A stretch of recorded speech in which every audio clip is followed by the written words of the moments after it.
दादा काय सांगाल, प्रभाग क्रमांक 9 मध्ये जेव्हा अजित पवारांनी शहरात दाखल झाल्यानंतर आपण प्रवेश घेतला, संपूर्ण प्रभाग 9 हा विचारात पडला होता, संभ्रमात पडला होता. नक्की कारण काय होतं प्रवेशाचं, आणि आज तुम्ही कशा पद्धतीने पाठिंबा देण्यात आला?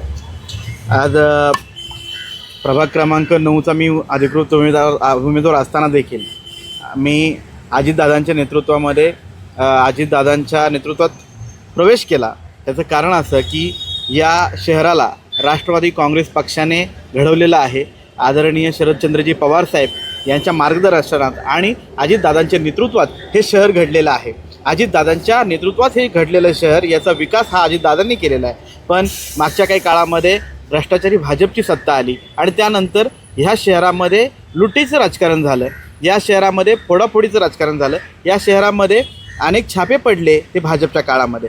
या शहराचं नाव खराब होण्याचं काम हे भाजपच्या काळात झालं.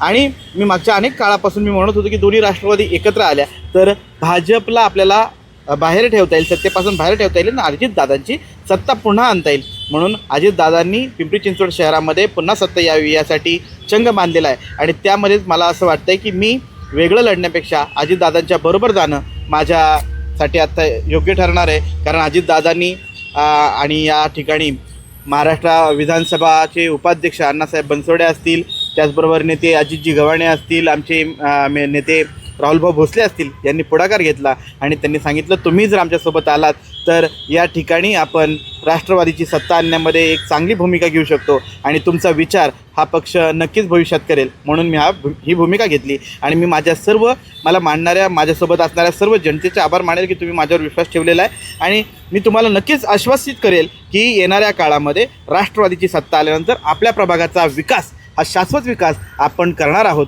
जे पॅनलचे जेवढे उमेदवार आहेत, चारही उमेदवारांना आपण प्रचार करून निवडून आणणार आहोत आणि या उमेदवारांच्या माध्यमातून, नगरसेवकांच्या माध्यमातून जो प्रभागाचा विकास आहे त्यामध्ये मी हिरिरीने भाग घेईल आणि लोकांचे प्रश्न या नगरसेवकांकडून 100% सोडवण्याची मी वचन आपल्याला देतो.